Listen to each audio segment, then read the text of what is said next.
Hear ye, and welcome to the Royal Geek Podcast. I'm your host, Tyler Rollison, also known as T-Roll, and tonight I am joined by my very good friends. First of all, we got Justin Sandoval, a.k.a. Sandy, and the one and only Anthony Amato, who we like to call Shamato. Gentlemen, how are y'all doing?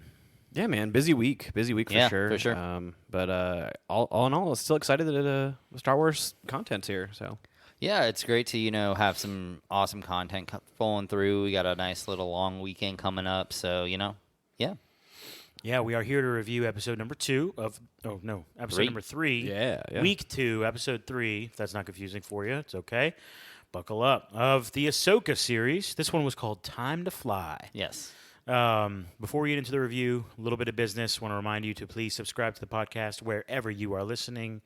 Leave us a review wherever you're listening, a comment, like the podcast, follow us on social media at Royal Geek Pod, and please share this podcast with your friends. Okay, boys, time to fly on this review. Yeah. Yep. All right. A little shorter. Yeah, shorter Yes, episode. for sure. Some decent action. Spoiler warning. Yes. Oh, yeah. Sorry. Spoiler warning. Yeah, I'm a little off tonight, ladies and gentlemen. A little bit of action.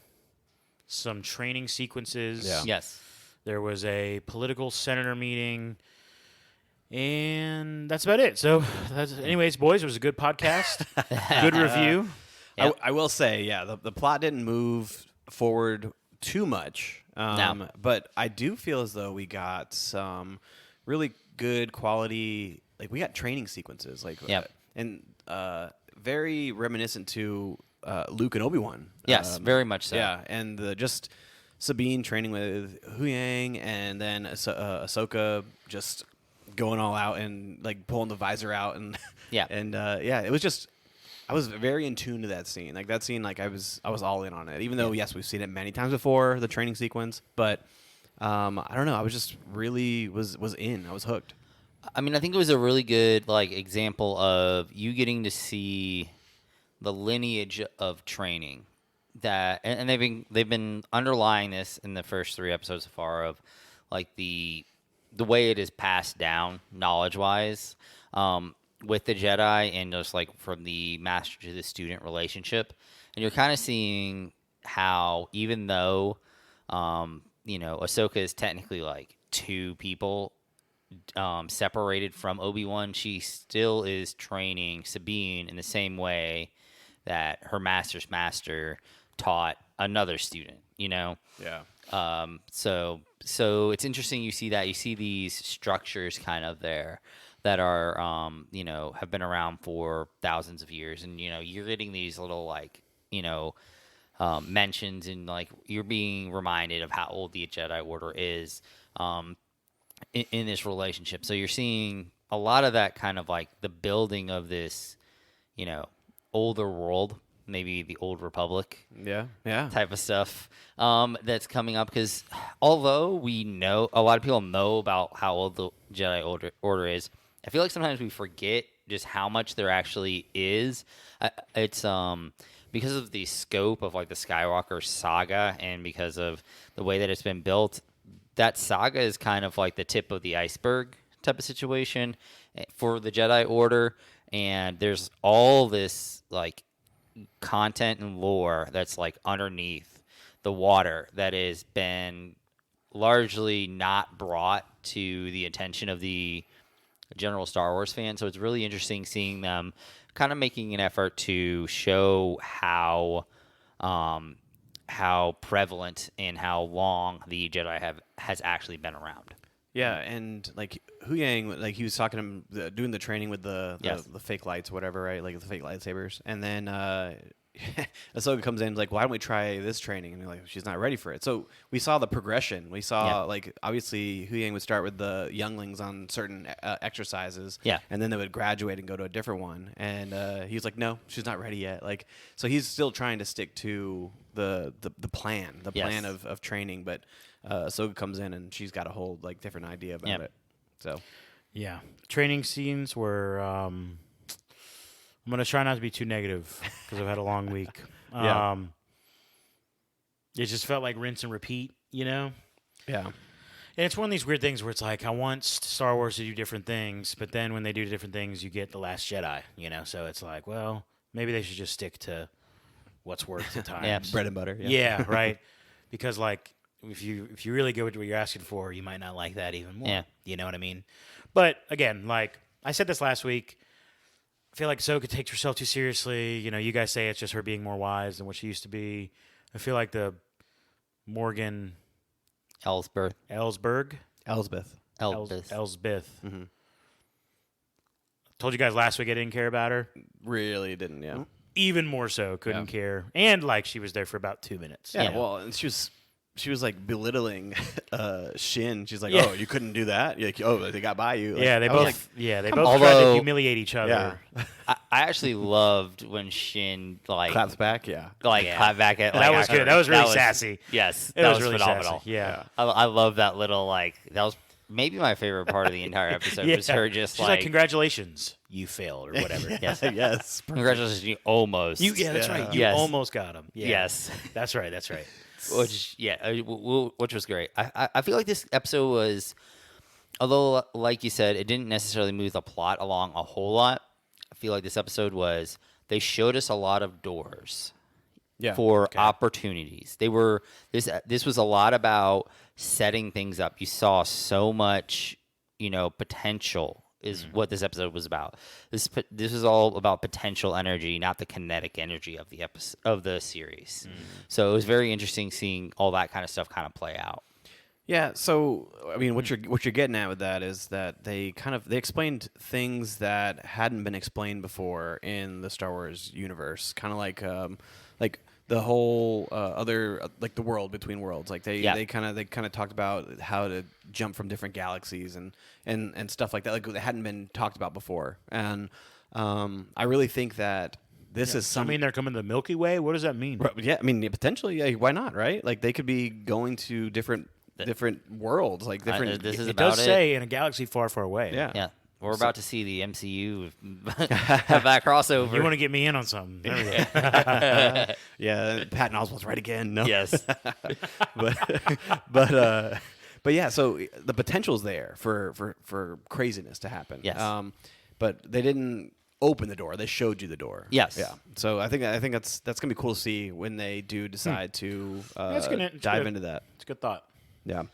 And just even Jason, they Oh my actually gosh, what? I did not expect that at all. Me That either. was you brought it up the last episode, and I was like, that's cool. Maybe we'll get something like that eventually, or they might do something. Yeah. But I was not expecting it to be this episode and for you to see him. Yeah. Oh yeah. Like- when he kissed So- Mom, like he come around the corner, I was like, what? In the lore, Jason isn't actually her son, though, right? Oh no, it is. It's Oh, her, it is? her and Kanan's. There's a different. Okay, so There's the a lot of Jason that Jasons. yes. I'm thinking of a different one. The all right. Jason that you're referring to is through the Skywalker line. That's what. Yeah. But this Jason is a different Jason. Oh, okay. Yeah. So Not confusing at all. Basically, he should be on the Jedi path. Like he should be technically. Yeah. He's And Kanan. he says, "I want to be a Jedi." Yeah. Yes. And then when Hera shuts that down, I was like, oh, come on, Hera, come on. Yeah. It was cool to see that, and I did talk about it last week, Yes. and when it happened, I was like, yes, I can't believe I got another one right. Yeah. Like, that's pretty cool. Okay. Here's what I want to know. Yeah. Did you guys? And I'm not sure how I feel about it, but I mean, it was cool. But what do you guys think of Ahsoka flying in space? I shouldn't say flying, okay. but jumping in space. Well, at least she had a suit on, right? exactly. At least, Yes. Yeah. When she said, "I'm gonna go out there," like, Custom suit, by the way, because that Oh, no way, that fit helmet that, was yeah. for her hair or whatever. she said, "I'm gonna go out there," right, or something like that. Along So those he's like, lines. out where? Yeah. I was like, oh no. I Please, know, dude. Me too. I please was like, don't do please this. don't do it. Like, not again, please. And then she comes out with the suit. And I'm like, okay, Yeah. all right, cool. I was okay with it with the suit. Without the suit, I would have been like, I don't know what's going on here. Yeah. But I think I was okay with it. Yeah. I've had time to process a couple days now, and I'm gonna I think land it's in just it. like okay. I think they just kind of wanted to showcase her potential abilities, and also to give Sabine a chance to shine as a character, because at the moment we've only kind of seen her fail in the series. Yeah. Whether it be in her encounter with Shin or droids. or her training or any of that Yeah, kind of stuff. training, It's kind of just been everything's been kind of like She was failing with Sabine the is gun not- for a while. Yeah, Tail gun. Sabine is not good at stuff. Is kind of how this has gone so far, which is not her character. Really, she's quite good at A lot of a things, lot of things. Just but Jedi. They should ever make Yes. a bomb or something. yeah. But it was, or however do art, like something like, she's good at She those needs a things. win. She needs a win right Yes. now. Yeah. So, but I feel like that this kind of was like the opening of like that. So they allowed her to fix the ship to be able to get that. So you're kind of getting to see her technical ability and things like that. Her getting at least some remnants of a win while Ahsoka is, out in space doing whatever. Yeah, space stuff. Yeah. Yes. Space stuff. Yeah. That's a good point. That's a good point. Give her some victories. I really wanted her to use the Force on the cup. I really wanted that to happen, but Yes. I'm glad they didn't do it. yeah, they didn't do it yet. But Do you like how? I'm sorry. Did you like how they put a close up of the cup after she left the room? Yes. Like Yes. as if the Just cup had sitting there. emotion. yeah, Yeah. That was good. That was awesome. the little things, man. The Yeah. little things. But yeah, and I think it was a subtle moment to have Hu Yang go down, so that it didn't feel heavy-handed to have her being the one to fix the ship. Because I think it would have felt a little heavy-handed if like this droid was there who probably could fix the ship relatively easily if he was powered up. Right. And they was like, oh, we're just gonna have this character do it instead just because. So, Right. But they had him be powered down in that moment. Yeah. yeah. So I think that was good. Let's see. Well, I think during the training sequence, like while Ahsoka's training Sabine, elsewhere, Hera is talking to the senators trying to get Yes. back up. And I love how, first off, we get a Star Wars Resistance cameo with one of the senators. If you watch Resistance or not? I have not watched You did not? Resistance. Okay. So one of the senators, the Asian dude who was kind of the D-bag. Yeah. Yeah. That's Hamato Jono, I think is what his Okay. last name is. But he is the Said a motto? Hamato. Close. Sorry, Yeah. Anthony. I mean, he's the I'd be okay father with being a of senator. he's the father of the main character in Resistance. Oh, yeah? And so he's kind of being a d-bag. But anyway, it was really Yeah. cool to see that. So shout out to Star Wars Resistance. But Hera's like really trying to push like Thrawn's coming thing, and they're like, why should what evidence do you have? Like you're just using this because to try to get to Ezra, like that kind of thing. Which is, a good point. fairness, like it is yeah. a straight up good point. It's like, why would we think Yeah. that Thrawn is still around? Yeah, but the New Republic is fresh, and Yeah. you want to go ahead and try to start introducing war back into it. So Yeah. like they make good points. They do.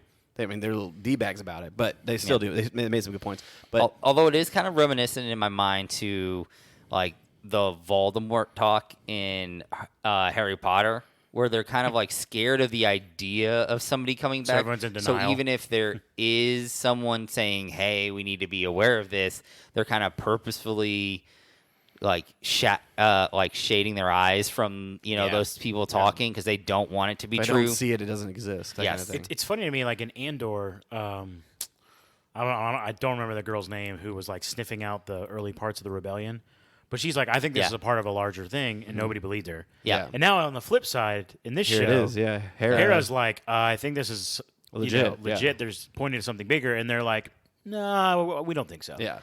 Yeah, I think it's just part of like in those situations, no one wants to believe that there is some. They want to believe order exists. Yeah. Yeah. I think it's what it comes down to.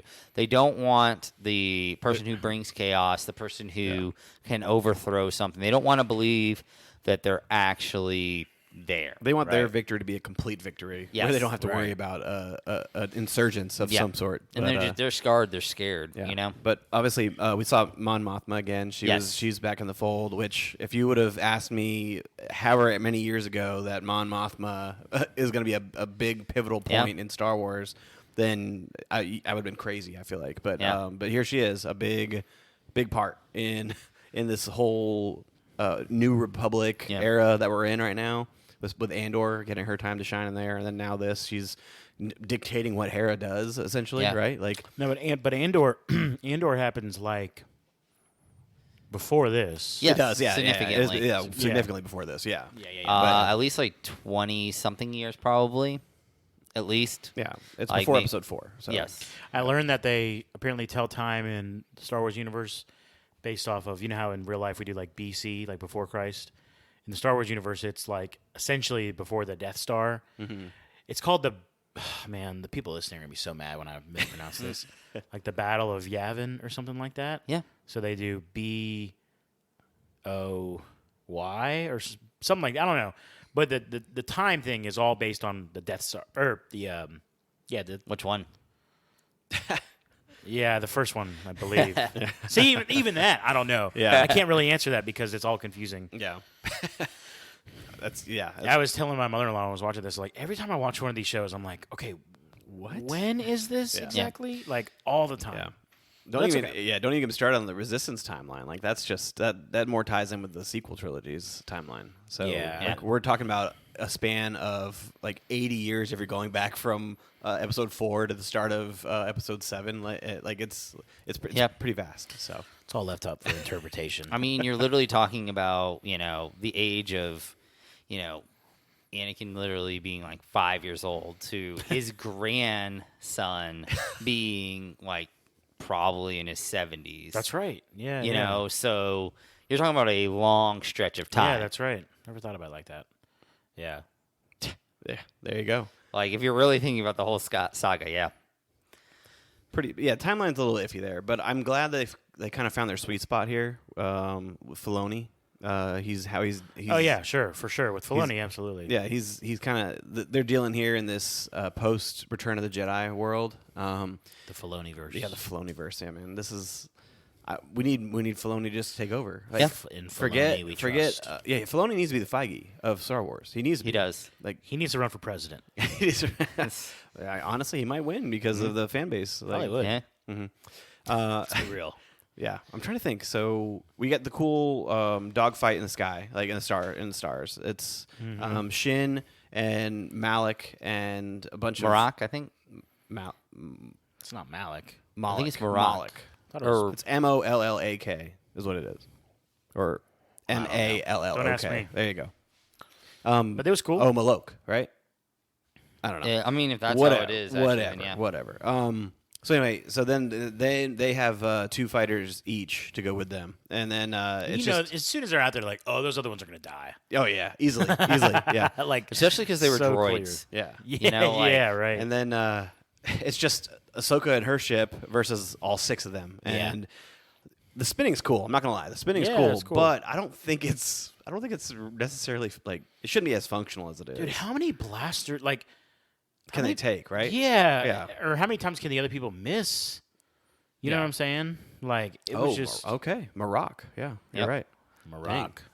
Good, take good, that, good. Justin. Hey, I'm fine. Yeah. I'm fine. I'm watching everything in high speed right now, man. Yeah. Like that's it. It is what I catch something, I just say it. Anyway, Yeah. moving on. Yeah, I purposely turned on the subtitles because I was like, I was like, she said his name. I need to actually see what this actually is. So I do that.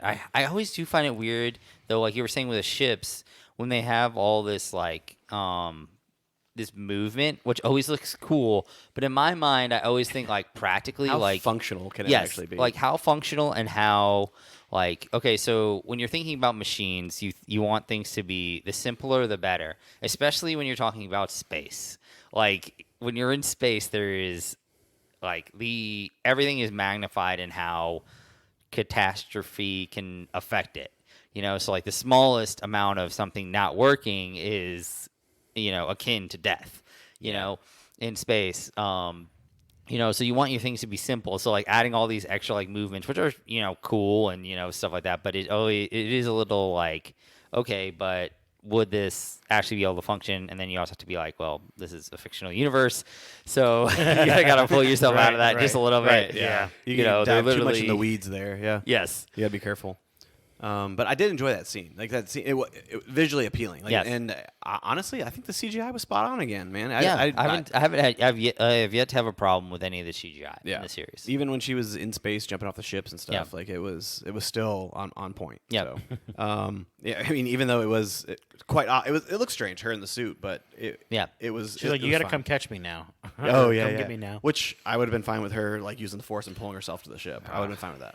But we get a little. That's I mean, Leia okay, did it, so right? really what it should have been is there should have been thrusters on the suit. That would have made the most sense. Yeah. Because if you're going to have a suit to go out into space, you Yeah, should have thrusters, you should have little thrusters on there so that you're able to maneuver. at least Yeah. just a little bit. Yeah. But, How about the space whales?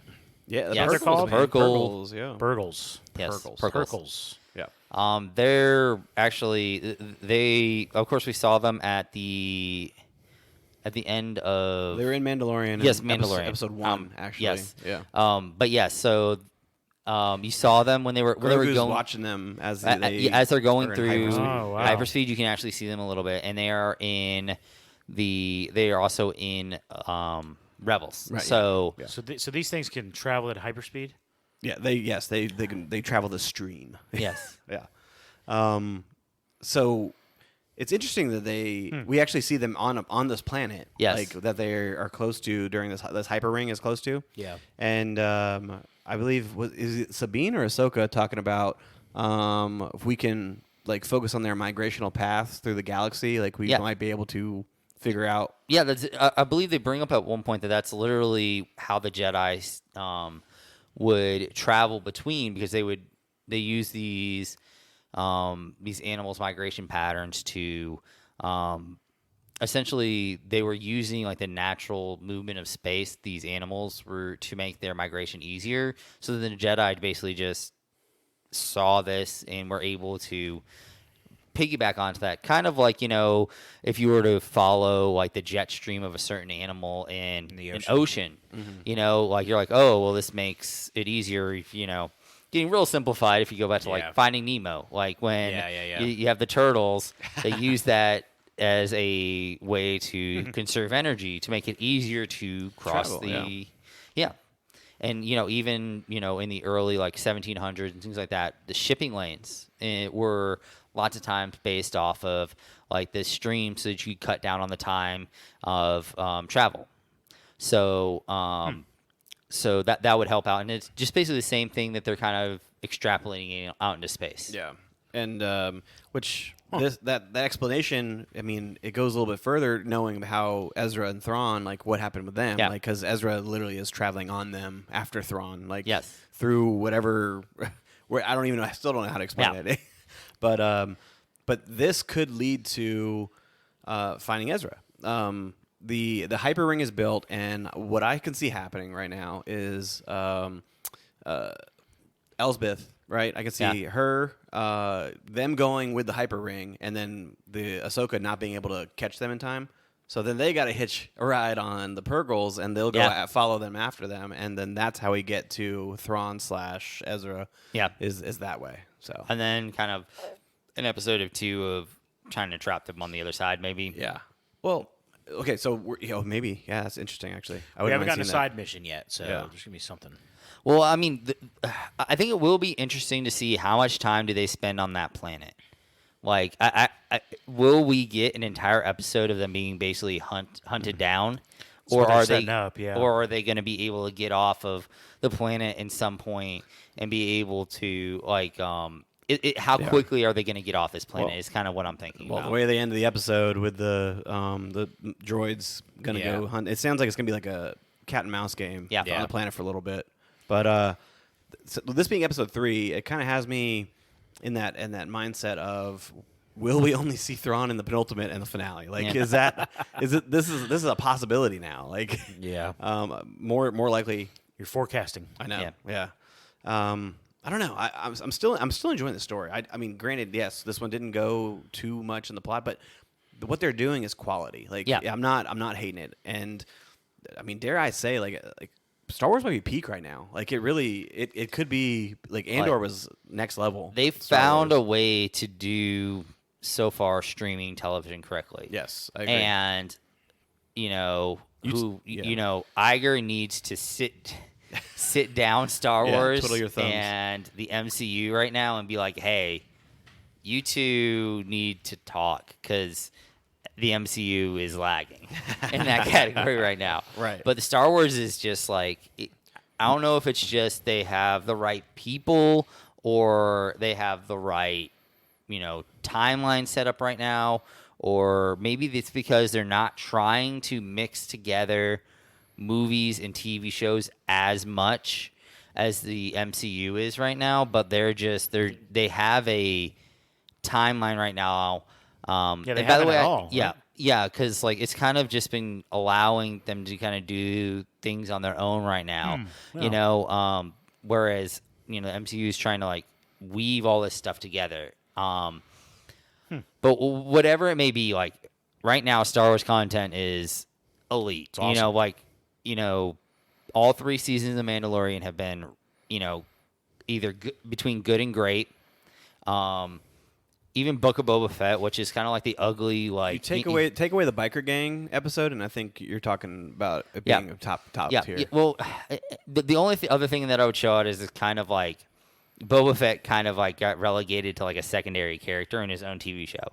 Like, so I will say that, like, I will say it's definitely in my mind, it's the worst of the Star Wars content, but it's still a solid. Well, that says a lot. Yeah. Yeah, it's still like it's like the third Hemsworth brother kind of situation. It's like you got Leo, but you got Chris Hemsworth, and then you have the other one. But like with all those kind of have been great. Andor may legitimately is like top 2 or 3 content into Star Wars probably has put out. Period. Ever. I agree. And Ahsoka has been, keeping up with everything so far right now as well. So, I feel like they're doing an amazing job. And Obi-Wan wasn't bad.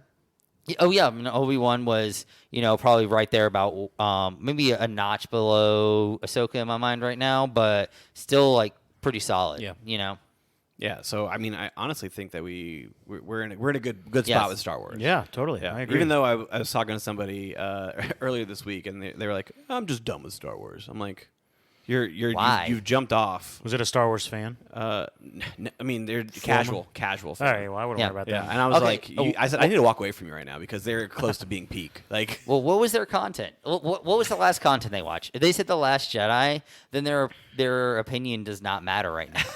it Like- was Rise of Skywalker. Yeah. Yeah. So, that's what it So was. okay. So like, Gosh. and I don't even necessarily mean that in the sense of like their opinion doesn't matter in the sense that they don't know what they're talking about, but they haven't watched a lot of the peak, like the TV content that has been so good, as of right now. Like, watch through Andor and tell me that like right now this isn't elite. Oh yeah, exactly. Yeah, so next time you're talking to Sweat, tell him to just shove it. It definitely was not Sweat. All right. Anything else in this episode? I mean, it wasn't the longest episode. I mean, it was like 30-something minutes, and it was basically like 4 scenes. So, anything else you guys want to add? I mean, I feel like it was a decent episode to set up a lot of information. Mm-hmm. Yeah. And we'll see where the execution goes. I think that'll be the most important part in the pacing as they're setting it up. But it does seem like we may get episode 4 just kind of essentially Elsbeth finishing off the ring and them working down on the planet. Yeah. For sure. I do think this next episode is going to be heavily on the action, and we're going to get a lot of the Sabine and Ahsoka realizing that working together is their best the only option, way. and Just like they did in the the ship. So, I think we're going to get a scene of extreme tension between Skull and Shin. Not necessarily between them in the sense of like, I feel like Skull is going to have a moment where he's going to really have to pull Shin back from the edge because I feel like Shin is about to go over the top. She's about to for combust. Elsbeth. Yeah. I feel like their relationship is getting a little Dicey. And I feel like he's going to have to like kind of redirect her and like to the point where he's going to be like, you need to see what is our actual task at hand, right. type of situation. That's good. yeah, it's I'm looking forward to it, man. I really hope this keeps going in a positive direction because I want to I want this to be great. I really do. Mm-hmm. Yeah, I think it will be. Got a lot of faith in Star Wars right now. So, all right. Well, if you guys don't have anything else to say, again, like it wasn't a bad episode. All I'm saying is there just wasn't a ton to Yeah. it. So that's why this podcast is a little shorter. If you're mad about that, sorry. Write your local Star Wars editor. Yeah, you can leave your comments below. You can leave a bad review if you want. Please don't actually leave a bad review. But yeah, anyways, come on back next week. We'll be reviewing episode number 4 of Ahsoka. And remember to follow us on social media at Royal Geek Pod. Remember to hit the subscribe button wherever you are listening. And we will see you guys next week. For my good friends Sandy and Shamato, this is T-Roll saying thank you so much for listening to the Royal Geek Podcast. We will see you next time, you peasants.